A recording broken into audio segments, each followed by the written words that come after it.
궁극적으로 우리 모두는 각자의 가치에 따라 영성을 경험한다. 만약 당신에게 가장 높은 가치가 가족과 자녀라면 당신은 좋은 가정을 꾸리는 것이 소명이라고 느낄 것이다. 케네디 대통령의 어머니인 로즈는 내가 자녀를 돌본 것은 단순히 사랑과 책임 때문만이 아니다. 세상의 여느 직업만큼이나 흥미롭고 매력적인 일이었기 때문이다. 그리고 이 일은 내가 최선을 다하고 싶은 일이었다 라고 말했다. 즉, 자녀 양육은 그녀의 영적 목표였다. 당신의 영적 목표는 스스로 중요하게 여기는 가치에 따라 어느 것이든 될 수 있다. 사람마다 가치 서열이 다르기 때문에 영적 목표도 다를 수밖에 없다. 영적 목표는 사람의 가치관에 따라 달라지고 자신이 어떤 사람인지 정확히 알아야만 세울 수 있다. 따라서 영적 목표를 세우기 전에 자기 자신을 돌아볼 필요가 있다. 당신이 사랑하며 일생을 바치고자 하는 일을 보면 당신의 영성과 영적 목표가 어디에 있는지 알 수 있다. 예를 들어 미국의 부동산 재벌인 도널드 트럼프의 영적 목표는 뉴욕이나 애틀랜틱 시티 같은 세계 주요 도시에 있는 최고의 구조물, 건물에 투자하는 것이다. 내 영적 목표는 전 세계에 내 발자취를 남기며 평생 선생, 치료자, 철학자로서 여행을 다니는 것이다. 나는 이것이 신이 내게 준 선물이자 내가 이 세상에 존재하는 이유라고 생각한다. 명심할 것은 자기 가치관의 옳고 그름을 평가하거나 다른 사람의 가치관이 잘못되었다고 판단하는 위험에 빠지지 말아야 한다는 것이다. 트럼프의 영적 목표에 대한 나의 설명을 못 믿었게 여기는 사람도 있을 것이다. 그의 영혼은 영적인 영혼이 아니야. 단지 물질주의, 자존심, 탐욕에 빠진 영혼일 뿐이라고. 혹은 이보다 더 경멸스럽게 표현할 수도 있다. 그러나 누군가의 가치관이 옳거나 틀리다고 판단할 수 없다는 사실을 기억하라. 가치관은 그저 다를 뿐이다. 사람들은 흔히 영혼과 물질은 물과 기름처럼 어울릴 수 없다고 생각한다. 그러나 나는 이 둘이 어울리지 못할 이유가 없다고 생각한다. 서로 전혀 상반된 것이 아니다. 고대 이집트에서는 물질 없는 영혼은 표현할 수 없으며 영혼 없는 물질은 움직일 수 없다고 했다. 우리 모두 알다시피 물질과 영혼, 이 두 가지가 우리의 존재를 형성한다. 이 둘이 분리되면 우리는 힘을 잃게 된다. 하지만 이 둘이 하나가 되면 우리는 진정한 힘을 얻고 온전함을 경험하게 된다. 역사가이자 출판가인 허버트 벤 크로프트가 이런 말을 한 적이 있다. 만약 우리가 영적인 기력과 물질적인 기력을 융합시키면, 즉 우리가 영적인 동기를 얻고 이로 인해 물질적인 부를 이룬다면, 혹은 반대로 영적인 성취를 위해서 물질적인 부를 이용한다면 우리는 지구상에서 가장 위대한 힘을 갖게 될 것이다. 그는 인류사에 위대한 업적을 남긴 모든 위인, 관습, 문화가 중요하게 여겨지는 이유는 바로 영적인 면과 물질적인 면을 통합했기 때문이라고 설명했다. 나 자신이 누구인지, 영적 목표가 무엇인지 한 번도 제대로 생각해 보지 못하고 삶을 마감하는 사람도 있다. 하지만 영적이지 않은 사람은 없다. 모든 곳이, 모든 것이, 모든 사람이 영적이다. 그러니 반드시 영적 목표를 찾아라. 영적 목표에 따라 인생이 바뀔 것이다. 만약 영적 목표가 없다면 당신의 인생은 다른 사람에게 휘둘리게 될 것이다. 그러므로 깊이, 심각하게, 명확하게, 그리고 영감을 받아서 생각하라. 당신의 영적 목표는 무엇인가? 당신이 영원히 추구하고자 하는 것은 무엇인가? 당신이 세상에서 하고자 하는 일은 무엇인가? 무엇을 기여하고 싶은가? 당신 안에 숨어 있는 영적 계획은 무엇인가? 당신이 행한 일에 대해 받고 싶은 대가는 무엇인가? 당신의 영적 목표를 찾아라. 그것이 무엇이건 간에 말이다. 당신에게 진정으로 영감을 주는 것이 무엇인지 찾아라. 그리고 당신의 삶에서 가장 사랑하는 것이 무엇인지 정확하게 정의를 내려라. 당신의 가치관을 찾는 것에서 시작하라. 당신의 가치관은 삶에서 가장 중요한 재능, 건강, 영감, 부, 직업, 가족, 리더십의 7가지 모두에 깃들어 있을 수도 있고 일부에만 있을 수도 있다. 우주와 제대로 연결되기 위해서는 이 모든 것이 똑같이 필요하다. 그러나 때때로 사람들은 두려움 때문에 가치관대로 살아가야 한다는 사실을 잊어버리고 결국 스트레스를 받고 공허함을 느끼게 된다. 다른 사람의 의견과 판단에 따라 자신만의 독창적인 가치 서열이 아닌 다른 가치 서열을 가져야 한다는 강박관념을 가지게 된다. 당신의 진정한 가치관을 발견하기 위한 아래 12가지 질문을 살펴보면 다른 사람이 규정한 가치 서열이 아닌 당신의 진정한 가치 서열이 무엇인지 알게 될 것이다. 나의 가치 서열을 찾기 위한 12가지 질문.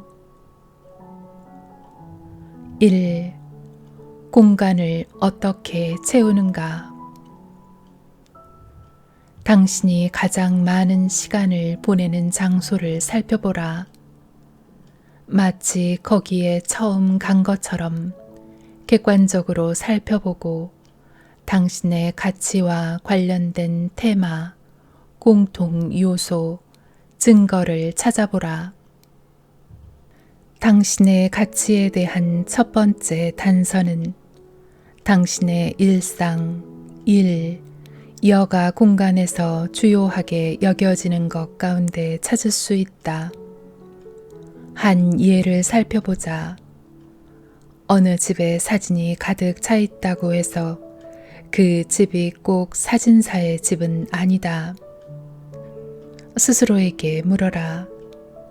내가 주변에 두기로 결정한 사물들이 내게 어떤 의미가 있는가? 2. 시간을 어떻게 활용하는가? 깨어있는 시간을 어떻게 활용하는지 생각해보라. 가장 긴 시간을 할애하는 것이 무엇인가? 두 번째는, 세 번째는. 이 목록이 당신의 가치관과 완벽하게 일치하지는 않겠지만 거의 비슷할 것이다. 대부분의 사람들은 가장 많은 시간을 직장 혹은 학교에서 보낸다. 직업에 따라서 자신의 일을 사랑하든 아니든 가치 서열의 맨 위에 있는 항목이 다르겠지만 아마도 경제적 안정, 창조성, 사회적 기여 등 직업에서 찾을 수 있는 가치의 가능성이 높을 것이다.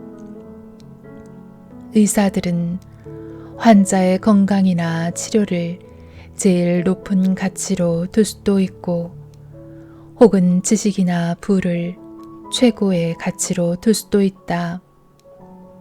누가 알겠는가? 본인만 답할 수 있는 문제이다. 왜 직장 혹은 학교에서 그렇게 많은 시간을 보내는지 생각하라.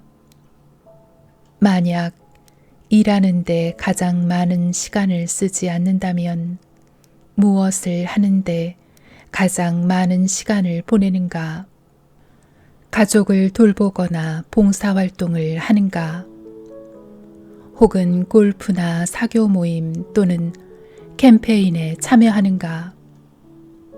당신이 무엇을 위해 가장 많은 시간을 쓰는지는 당신이 무엇을 가장 중요하게 생각하는지 보여준다. 당신이 대부분의 시간을 당신이 항상 사랑하는 일, 당신이 가장 중요하게 생각하는 일에 쓰지는 않는다고 느낄 수도 있다. 이런 생각이 들기 시작하면 당신은 스트레스를 받을 것이다.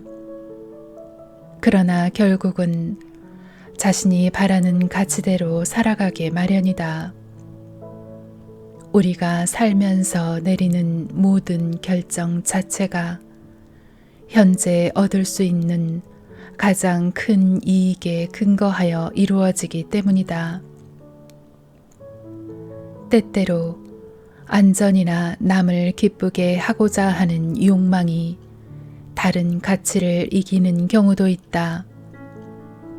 만약 자신을 위해서가 아닌 다른 사람을 기쁘게 하기 위해서, 남들과 어울리기 위해서 그들이 생각하는 가치대로 살아가고 있다면 자신에게 이렇게 물어보라.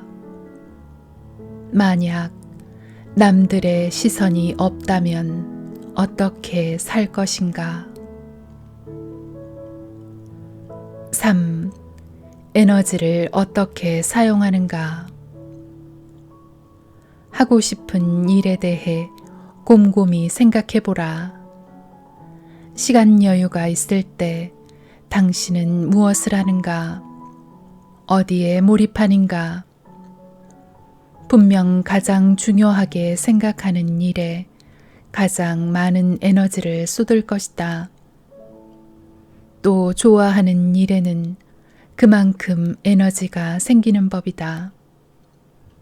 사람들은 흔히 자신이 하고 있는 일이 자신이 가장 중요하게 생각하는 가치를 실현시킬 수 있는지 의심하다가 지치곤 한다. 예를 들어, 만약 당신이 일과 관련된 인터넷 리서치 프로젝트에 집중하지 못하고 스포츠 웹사이트를 돌아다니며 몇 시간씩 보낸다면 이는 당신이 어떤 가치에 집중하는지를 명확하게 보여준다.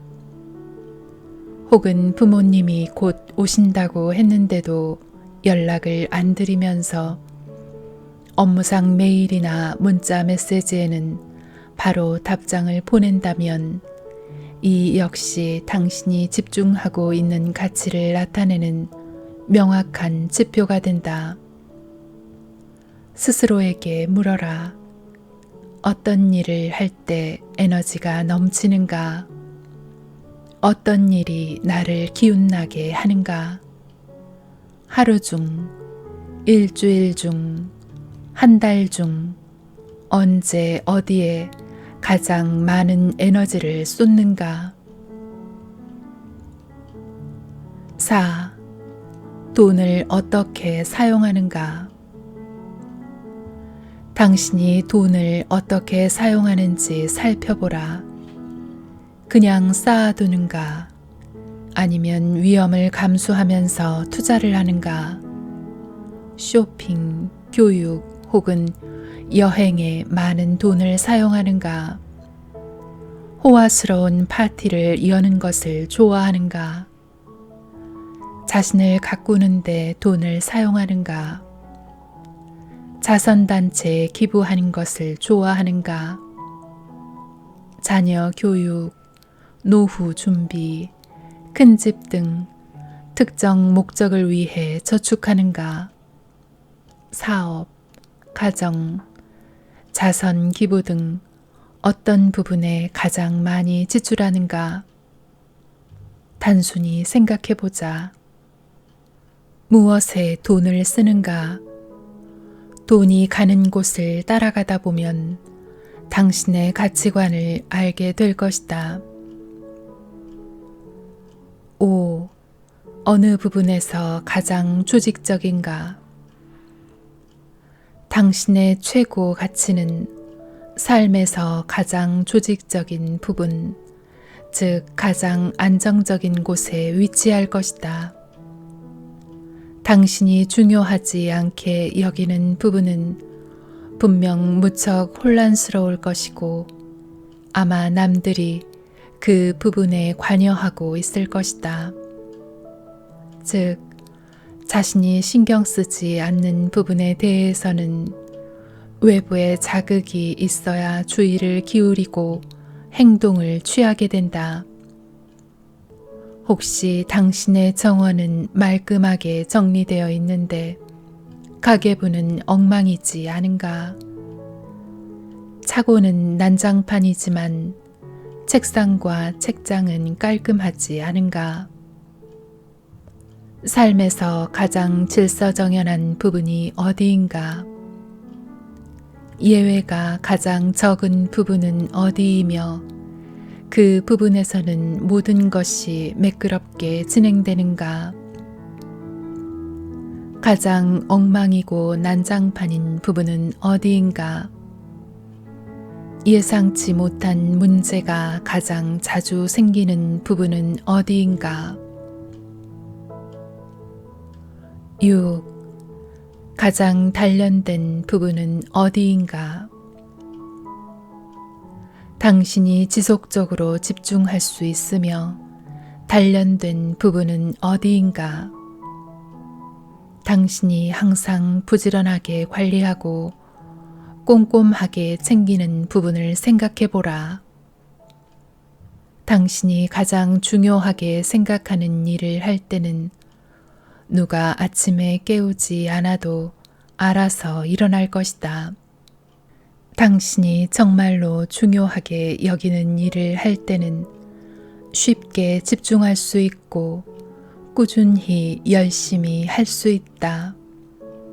어떤 일을 할 때 스스로 집중하지 못할 뿐만 아니라 단련되지 못했다는 생각이 든다면 이는 가치 서열에서 더 높이 있는 것이 당신의 주의력을 빼앗아갔기 때문이다.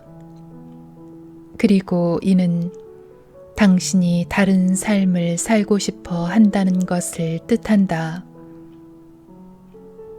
7. 무엇에 대해 생각하는가? 당신의 가치가 때때로 정해진 일상을 방해할 때도 있다. 친구와 점심을 먹으려고 하는데 메뉴판보다 더 당신의 생각을 사로잡는 무언가가 떠오를 수도 있다. 집에 와서 일 생각을 하는가 하면 반대로 직장에서 집 걱정을 하기도 한다. 만약 다른 무언가를 하는 도중에 자꾸 떠오르는 생각이 있다면 그 생각은 무엇인가? 아마도 그것은 당신이 높이 생각하는 가치와 연관이 있을 것이다. 당신은 무언가에 대해 생각하며 하루의 대부분을 쓸 수도 있다. 일 혹은 취미에 관해 생각하며 몇 시간 동안 집중할 수도 있다. 당신이 계속해서 곰곰이 생각하고 고민하고 더 잘 이해하려고 노력하는 것이 무엇인가? 성경에서 솔로몬은 이렇게 말했다. 대저 그 마음의 생각이 어떠하면 그 위인도 그러한즉 모쪼록 당신의 생각을 살피고 당신이 어떤 사람인지 깨달아라. 8. 무엇을 보는가? 당신의 꿈과 비전을 살펴보라. 무엇이 보이는가? 당신의 삶, 미래를 위한 비전은 무엇인가? 백일몽을 꾸거나 당신의 미래를 상상할 때 반복되는 테마는 무엇인가? 9. 자신에게 무엇에 대해 이야기하는가? 대부분의 사람들은 자기 자신과 대화를 한다. 자신의 한 부분이 내면의 다른 부분과 대화하는 것이다. 본인에게 도움이 될 때도 있고 그렇지 않을 때도 있지만 결국 자신과의 대화는 스스로 가장 중요하게 생각하는 것을 이룰 수 있도록 도와준다. 당신이 내적으로 자신과 꾸준히 대화하는 주제는 당신이 가장 중요하게 생각하는 가치와 관련이 깊게 마련이다. 당신이 정말로 이루고 싶고 애착을 가지고 있는 주제가 바로 당신이 중요시하는 가치와 관련이 있다는 말이다. 마음속으로 계속해서 할 수 있다라고 외치고 확언하라. 이것은 당신의 꿈을 이루는데 꼭 필요한 건설적인 힘을 발휘한다. 또한 당신의 삶에 대한 시각도 형성한다. 이런 모든 내면의 대화는 당신이 가장 높게 생각하는 가치와 가까이 있다. 10. 다른 사람과 무엇에 대해 이야기하는가? 당신이 다른 사람과 나누는 대화에 귀를 기울여라. 새로운 사람을 만났을 때 가장 많이 이야기하는 주제가 무엇인가? 오랜 친구를 만났을 때 대화를 나누다 보면 결국 다시 이야기하게 되는 주제는 무엇인가? 어떤 대화가 당신을 사로잡고 가장 오랫동안 당신의 흥미를 일으키는가? 당신이 계속해서 대화를 진행하는 주제가 무엇인지 살펴보라. 11. 무엇에 반응하는가? 당신이 무엇에 주의를 기울이는지 관찰하라. 무엇이 당신을 웃게 하고 찡그리게 하는지 생각하라. 그리고 당신이 무엇에 귀를 기울이는지 혹은 팔짱을 끼고 방관하는지 살펴보라. 이와 같은 감정적인 반응을 살펴보는 것은 당신을 더 잘 이해하는 데 도움이 된다. 12. 당신의 목표는 무엇인가? 목표를 글로 적는 것은 성취와 깊은 연관이 있다. 재정적인 것에 높은 가치를 두는 사람은 수입, 투자, 은퇴, 재산 획득 등을 목표로 삼는다. 정신적인 가치를 높이 생각하는 사람은 학업, 지적 성취, 학습 등을 목표로 삼는다. 직업적 가치를 높이 생각하는 사람은 경력 개발과 전문 지식 축적을, 육체적 가치를 높이 생각하는 사람은 체지방, 혈당, 운동 등을 중요하게 생각한다. 영적, 가족적, 사회적 가치는 목표 중심 형태로 나타나는데 특히 이들 가치를 최고로 생각하는 사람들에게는 더욱 뚜렷이 나타난다. 글로 쓸 때 더 중요한 목표에 대해서 더욱 빨리 유창하게 쓸 수 있으며 훨씬 자세하게 넓게 이해하기 쉽게 때로는 감동적으로 쓸 수 있다.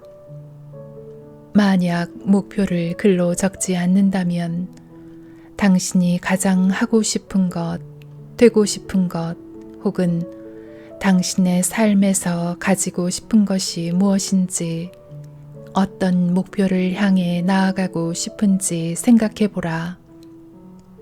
그 가운데 매일 추구하는 것은 어떤 것인가? 우리의 삶이 흐르는 물과 같다면 단순한 행동만으로 무엇을 얻으려고 하는 것은 물살을 거슬러 올라가려고 노력하는 것과 같다. 그만큼 힘은 많이 들지만 성취하는 것은 적다. 반면 영감을 얻은 행동은 물살과 같은 방향으로 흘러가는 것과 같다. 이는 힘들여 노력하지 않아도 더 많은 것을 얻을 수 있다는 것을 뜻한다.